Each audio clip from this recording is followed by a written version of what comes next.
À 52 ans, Estelle Durand, artiste du chœur de l'Opéra national de Paris, utilise ses puissantes cordes vocales pour pousser un cri de colère contre le gouvernement. Elle est en grève contre la réforme des retraites depuis le 5 décembre. Il n'est pas dans notre ADN d'avoir la culture de la grève. C'est absolument pas notre façon d'être. On n'aime pas faire grève. Non, on n'aime pas parce qu'on aime notre métier. Décider de ne pas faire un spectacle, c'est un déchirement et c'est une vraie souffrance. Pour l'instant, les choristes comme Estelle peuvent prendre une retraite à minima à partir de 57 ans. La plupart s'arrêtent autour de 60 ans. Pour cette choriste, un départ à 64 ans est inenvisageable. On entend la musique, là, ça c'est très croustillant, c'est incroyable. Vous êtes à l'opéra. Ouais, c'est juste fabuleux. Et alors je sais pas si c'est la musique ou le piano, mais on vous sent ému là quand vous parlez de ce qui se passe en ce moment. Oui, parce que quelque chose de profond se révolte en nous. C'est pour ça qu'on fait grève. Et on essaye de défendre notre système, notre façon d'être, la spécificité de nos métiers.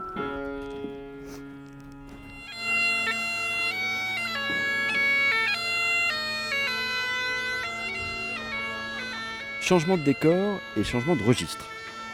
Marchons, dansons, d'un pas très sûr, unis contre Macron. Allez, voilà, ça va ? Je retrouve Estelle et une camarade de chant, Béatrice, dans la rue, devant l'opéra. Béatrice a 58 ans. Elle ne sera pas concernée par la réforme, mais elle bat le pavé pour ses jeunes collègues. Si par la suite, les générations suivantes doivent aller systématiquement à 64 ans, ça va devenir compliqué. On travaille quand même beaucoup le soir. C'est un minimum de 85 soirs par an. Qui dit représentation, beaucoup de tension, beaucoup de stress. On rentre chez nous, il est minuit, 1h du matin. On s'use quand même, hein, et la voix s'use. Parmi les gens qui sont derrière moi, il y a des choristes, des musiciens, des techniciens, parce que l'Opéra national de Paris, c'est 1600 employés, et depuis le début du mouvement, près de 70 spectacles ont été annulés. Vous avez une pensée pour les gens qui croisent les doigts, qui espèrent que leur spectacle ne soit pas annulé, les gens qui ont peut-être acheté des tickets il y a des mois? Mais bien sûr, on a de la famille, on a des amis, on a tous de la famille, des amis qui avaient acheté des places, bien sûr. Oui, bien sûr. Vous leur avez dit quoi? Je leur ai dit que j'étais désolée, mais qu'on était en grève. Pour l'Opéra de Paris aussi, ça a été une grosse perte, environ 14 millions d'euros, donc c'est quand même c'est important, ça vous culpabilise? Mais sachez qu'on en est parfaitement conscient. On en est parfaitement conscient, mais on ne veut pas détruire notre outil de travail, on ne veut pas détruire notre maison qu'on aime. Je pense qu'on s'est fait entendre. Maintenant, on ne lâchera pas le combat, ça c'est clair, mais il faut l'aborder différemment.